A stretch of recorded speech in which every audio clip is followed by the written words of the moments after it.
Hello everyone, this is Priya Sharma from NIT Jamshedpur. आज के इस वीडियो में हम जानेंगे कि हम 2 साल कैसे पढ़ाई करें कि हमारा आईआईटी में जो सिलेक्शन है वो पक्का हो जाए, हमारा जो सपना है वो पूरा हो जाए। अब 3 साल लगातार आईआईटीज के साथ पॉडकास्ट इंटरव्यू करते करते हमें बहुत सारी चीज़ें सीखने को मिली जो हमने यहाँ पे लिस्ट डाउन करा है। जो अगर आप पूरी वीडियो एंड तक देखते हो तो 100% आपका सिलेक्शन आईआईटी में हो जाएगा, लेकिन आपको सारी चीज़ें फॉलो करनी पड़ेगी। तो पहले इंट्रो देख लेते हैं आज की वीडियो में क्या क्या जानने वाले हैं। सबसे पहले हम देखेंगे सिलेबस क्या है, हमारा वेटेज क्या है, किस चीज़ को कैसे पढ़ना है, कितना इंपॉर्टेंस देना है। टेक्स्ट बुक, क्योंकि बच्चे बहुत बड़ी गलती करते हैं, वो हज़ारों तो नहीं बट हाँ 10-15 बुक्स खरीद लेते हैं ओवरऑल, और वो उनमें से एक भी बुक नहीं लगा रहे होते हैं। तो best book is very much important, क्योंकि तुम्हारा मनी, टाइम और एनर्जी तीनों सेव करने के लिए बेस्ट बुक जाना बहुत ज़रूरी है। टाइम टेबल की बात करेंगे, कौन सा टाइम टेबल तुम्हें अभी बनाना है, कैसे फॉलो करना है और एंड तक फॉलो करना है, क्योंकि बहुत सारे लोग सिर्फ और सिर्फ हर हफ्ते टाइम टेबल ही बदलते रहते हैं, तो वो गलती तुम्हें नहीं करनी है। और फिर हमारा डूज एंड डोंट्स, जो कि हमें जाना बहुत ज़्यादा ज़रूरी है, क्योंकि लोगों को पता है कि हमें क्या करना है, लेकिन लोगों को ये नहीं पता कि हमें क्या नहीं करना है। सबसे पहले हम स्टार्ट करना चाहते हैं डूज एंड डोंट्स से। अब देखो, तुम्हें पता है कि तुम्हें क्या क्या करना है, तुम्हें डेली रिवीजन करना है, क्वेश्चन प्रैक्टिस करना है, बहुत सारी चीज़ें, लेकिन क्या नहीं करना है। तो सुनो, तुम्हें ना अपना डेली का टारगेट डेली करना है। ऐसा कभी नहीं छोड़ना है कि आज कल छुट्टी है, आज कल छोड़ देते हैं, कल कर लेंगे। तो बेसिकली प्रोक्रास्टिनेट नहीं करना है एट एनी कॉस्ट। अब जैसे ही तुम्हारा 11th स्टार्ट होता है ना, तुम पूरे जोश में होते हो। तुम नहीं, जितने भी तुम्हारे साथ बच्चे जेई की प्रिपरेशन कर रहे होंगे वो सब जोश में होते हैं। और होता यही है कि 1 महीने बाद सबका मोटिवेशन डाउन हो जाता है। दिक्कत ये होती है कि सबको ये लगता है कि भाई, मतलब ऐसा है कि अगर अपने लेक्चर करा, क्वेश्चन लगाया तो क्वेश्चन बनने चाहिए, लेकिन हमसे क्वेश्चन नहीं बनते, हमसे प्रीवियस ईयर क्वेश्चन बहुत सारे नहीं बनते। मेनली दिक्कत कॉम्प्लेक्स में आती है, मैकेनिक्स में आती है, फिर लोगों को लगता है कि जेई हमारे लिए है ही नहीं। लेकिन दिक्कत ये है ना बाबा, कि अगर तुमको ऐसी दिक्कत हो रही है, ऐसा प्रॉब्लम फेस कर रहे हो, तो सुनो, कंटिन्यूसली चलते जाओ, अपने टीचर पे ट्रस्ट करो, अपने ऊपर ट्रस्ट करो, प्रोसेस पे ट्रस्ट करो कि तुम सही डायरेक्शन में एनर्जी पुट कर रहे हो तो तुमको 100% आउटपुट मिलेगा। अब देखो, यहाँ पे ये चीज़ है कि तुमको ना, लेट्स से होता ही है कि कॉम्प्लेक्स नंबर लोग पढ़ाई करना स्टार्ट किए। अब कॉम्प्लेक्स नंबर स्टार्टिंग में सर पढ़ाते हैं क्लास में, बड़ा अच्छा लगता है, तुम बेसिक क्वेश्चन बनाते हो, तुमको अच्छा लगता है, लेकिन जब तुम पीवाईक्यूज बनाना चाह रहे हो, तुमसे क्वेश्चन नहीं बन रहे, तुम थोड़े से एडवांस लेवल के क्वेश्चन कर रहे हो, तुमसे क्वेश्चन नहीं बन रहे, तो तुम्हारा मोटिवेशन डाउन हो जाएगा। अब तुम उसी चैप्टर पे अटके रहोगे, लेकिन ये नहीं करना है। तुमको आगे जो चैप्टर टीचर पढ़ा रहा है उस पर जाना है, ठीक है। जैसे जैसे टीचर करा रहा है, जैसे जैसे लेक्चर में चल रहा है, उसको तुमको फॉलो करते रहना है, ठीक है। पीछे के किसी चैप्टर में फंस के नहीं रह जाना, ये चीज़ तुम गार्ड बांध लो, क्योंकि ये ना तुम्हें बहुत परेशान कर देगा। दूसरा क्या नहीं करना, मैंने ना 8-10 हज़ार से ज़्यादा पैसे खराब किए सिर्फ और सिर्फ किताबें सेलेक्शन करने में, कि ये खरीद लूँ, वो दोस्त ये कह रहा है, टीचर ये कह रहा है, ऑनलाइन वाले टीचर ये कह रहे हैं, ऑफलाइन वाले टीचर ये कह रहे हैं, भैया दीदी ये कह रहे हैं। कुछ नहीं, देख लो तुम्हें क्या सही लग रहा है। अपने टीचर से जिनके अंडर तुम पढ़ने वाले हो उनसे बात कर लो, समझ लो, और एक बुक ले लो और उसी पे स्टिक रहो। कोई भी बुक है ना, वो इनफ है तुम्हारे लिए, क्योंकि ऑब्वियसली अगर किसी ने वो बुक बनाया है तो सोच समझ के बनाया होगा, कोई भी अपनी बुक खराब नहीं बनाएगा। तो एक चीज़ समझ लो, जो बुक तुम्हारे पास है वो इनफ है। और हाँ, 10 टाइम्स एक बुक करना 1000 गुना बेटर है 10 अलग अलग बुक करने से, ठीक है। अब हम आते हैं सबसे पहला पॉइंट, सिलेबस। तो तुम जो कि स्क्रीन पे देख रहे हो, ये हमारा फिजिक्स का सिलेबस है।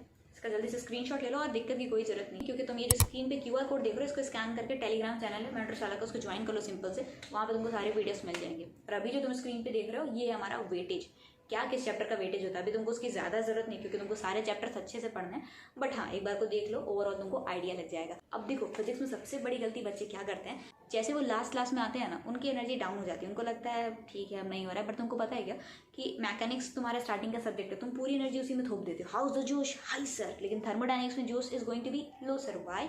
बिकॉज तुमको ऐसा लग रहा है कि हमने मेहनत कर दिया, आउटपुट नहीं आ रहा है, बहुत सारी चीज़ें होंगी, अभी तुम नए हो, तुमको पता नहीं चल रहा, बट जैसे जैसे तुम्हारा टाइम आएगा ना बाबा, पता चलेगा। इसलिए थर्मोडायनेमिक्स जैसे चैप्टर हैं उनको लूज़ नहीं करना है, उनको प्लीज़ अच्छे से कर लेना, उनके क्वेश्चन तुमसे बन जाएंगे अगर तुम उनको अच्छे से पढ़ लोगे तो, ठीक है। अब हम बात करते हैं बेस्ट बुक्स की। तो फिजिक्स के लिए बेस्ट बुक है, फिजिक्स गैलेक्सी की बुक ले सकते हो, डीसी पांडे की बुक ले सकते हो, 5 वॉल्यूम की सेट आती, या फिर तुम्हारी खुद की जो कोचिंग मटेरियल है वो बेस्ट है, तो उसको फॉलो करो।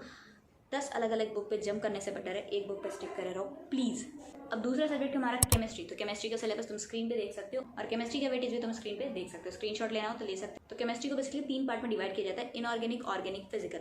अब तुम्हारे जो सीनियर्स होंगे ना, वो तुमसे ये कहते हैं यार इनऑर्गेनिक रटी नहीं जाती है, बेकार होती है, नंबर नहीं आते हैं, बहुत दिक्कत करती है। बट मेरी बात सुनो, ट्रस्ट मी, इनऑर्गेनिक तुमको सबसे ज़्यादा नंबर दिलाने वाला है सबसे कम टाइम में। तुम इनऑर्गेनिक को कम टाइम में करोगे, तुम क्वेश्चन पढ़ोगे ABC ये सही होगा, तुम तुरंत टिक कर दोगे, तुम्हारा टाइम बहुत ज़्यादा वहाँ बचने वाला है, और तुम यहाँ टाइम सेव करके तुम मैथ्स का टाइम लगा सकते हो। तो ये चीज़ तुम समझ लो कि inorganic is going to be a saviour for you, लेकिन अगर तुम पहले से कुछ सोच रहे हो कि इनऑर्गेनिक तुम्हारा टाइम वेस्ट कर देगा तो नहीं, प्लीज़ इस सोच को ना इसको हटाओ और फोकस करो इनऑर्गेनिक पे। मतलब बेसिकली तुम्हें कोई सोच नहीं रखना है कि इनऑर्गेनिक हार्ड होती है, फिजिकल हार्ड होता है, मैथ्स हार्ड होता है, कुछ नहीं हार्ड होता है।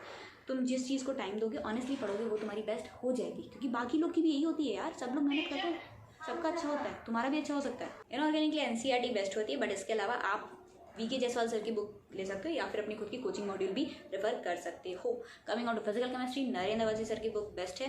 प्रॉपर अपने कोचिंग के टीचर का नोट्स देख लेना, फिर मटेरियल सॉल्व कर लेना, या फिर नहीं है तो नरेंद्र अवस्थी सर की बुक भी लगा सकते हो। Coming on to your organic chemistry, यार कंसेप्ट बहुत इंपॉर्टेंट होते हैं, बेसिक बहुत इंपॉर्टेंट होते हैं, तो अपने टीचर इंस्टीट्यूट टीचर की नोट्स और उसके बाद आप डीसी पांडे सर की बुक लगा सकते हो, ठीक है। तो ये हमारी बुक्स है केमिस्ट्री के लिए। अब हम बात करते हैं मैथ्स, जो कि अभी लोगों के लिए बहुत बड़ा डर बन चुका है। ट्रस्ट मी, सबकी परसेंटाइल सबसे कम मैथ्स में आती है, मतलब सबकी तो नहीं बट मैक्सिमम लोगों की। अभी तुमको लग रहा होगा नहीं मैथ्स तो मेरा पहला प्यार है, कॉलेज में बहुत सारे प्यार बनेंगे, बट ठीक है उसको साइड में रखते हैं। बात सुनो, मैथ्स जो है ना यार सच में डिफिकल्ट आ रहा है, उसका जो लेवल है वो अप होते जा रहा है, लेकिन ये सोच के ना बच्चे पढ़ाई नहीं कर रहे हैं। मैथ्स जो होता है वो डिसाइडिंग होता है, मतलब ऐसा होता है अगर तुम्हारा 150 नंबर 2 बच्चों का आया तो रैंक उसकी ज़्यादा होगी जिसके मैथ्स में नंबर ज़्यादा होंगे। तो ये चीज़ तुम समझ लो, मैथ्स भैया बढ़िया चीज़ है, लेकिन टाइम दोगे तो अच्छी हो सकती है। अगर तुम दूसरों की तरह सोचो कि बेकार है, नहीं होगा, बहुत हार्ड है, तो नहीं होगा तुमसे, ठीक है। अभी तक तुम मैथ्स करते आए हो, वही मैथ्स है, बस थोड़ा सा लेवल अप हो चुका है। अब बात करते हैं 11th में ना, लास्ट में आते आते जोश हमारा काफ़ी लो हो जाता है। तो इसके लिए क्या कर, 11th के लास्ट में कोऑर्डिनेट ज्योमेट्री पढ़ाई जाती है, बट उतना आते आते ना जाते जाते हमारा एनर्जी काफ़ी लो हो जाता है। बट प्लीज़ मेक श्योर करो कि कोऑर्डिनेट ज्योमेट्री तुम बहुत अच्छे से पढ़ना, क्योंकि ना उसके क्वेश्चन बनने लायक आते हैं एग्जाम्स में, ठीक है। तो बेसिकली अभी तो तुम यार 11th में एंट्री की हो, तो सारा कुछ तुम्हें अच्छे से करना है। अब हम बात करते हैं कौन कौन सी बुक्स हैं जो हमें मैथ्स के लिए लेनी चाहिए। तो देखो यार, अरिहंत पब्लिकेशन की आती है वो ले सकते हो, सिंगेज की आती है वो ले सकते हो, विकास गुप्ता सर की आती है वो ले सकते हो, बहुत सारी बुक्स हैं। But according to me best material for maths is going to be your coaching वाला या इंस्टीट्यूट का जो भी मटेरियल है वो। बाकी आई थिंक तुम्हें फॉलो करना चाहिए जिन टीचर्स के अंदर तुम पढ़ रहे हो, जिनसे पढ़ाई कर रहे हो, वो तुम्हें जो सजेस्ट करें प्लीज़ स्टिक टू दैट। अब हम बात करते हैं टाइम टेबल। तो देखो यार, सिंपल सी बात है, टाइम टेबल तुम अपने हिसाब से बनाओ। तुम मॉर्निंग पर्सन हो या फिर नाइट आउल हो, इट डिपेंड्स ऑन यू। तुम रात में अच्छे से पढ़ाई करते हो या दिन में करते हो, तुम्हारे ऊपर डिपेंड करता है, ठीक है। मेरा बस ये सजेशन होने वाला है, डेली का टारगेट डेली करो। कल का जो तुम्हारा टारगेट है वो आज सोने से पहले डिसाइड होना चाहिए कि ठीक है कल मुझे ये मैथ्स में ये, फिजिक्स में ये, केमिस्ट्री में ये करना है, तो नेक्स्ट डे तुम्हें करना ही करना है। इस तरीके से अपने दिन को डिवाइड कर लो, 4 घंटे के स्लॉट दो, 3 घंटे के दो, 2 घंटे के दो। पता है तुम्हें 11th में हो अभी, तुम बहुत अर्ली स्टेज में हो, लेकिन एक गोल्डन टाइम है। अगर तुम डेली 6 घंटे भी पढ़ते हो ना, डेली, एक दिन 12 और एक दिन 5 की बात नहीं कर रहे, डेली 6 घंटे की बात करें, अगर तुम डेली 6 घंटे भी पढ़ते हो ना, तो तुम 2 साल बाद बहुत अच्छा कर रहे होगे, बहुत अच्छा, ठीक है, तुम्हें रिजल्ट दिखेगा। बट वही चीज़ है कि अगर तुम इस चीज़ को मेंटेन नहीं कर पाओगे तो तुम्हें दिक्कत होगी। तो हम लोग बहुत सारी वीडियोस लाने वाले हैं तुम्हारे हर प्रॉब्लम का सोल्यूशन देने के लिए। कुछ नहीं करना है, कमेंट सेक्शन में जाके बस तुम बता दो तुमको क्या दिक्कत परेशानी हो रही है, एंड तुम्हारी प्रिया दीदी है तुमको हेल्प करने के लिए। तो तुमको कोई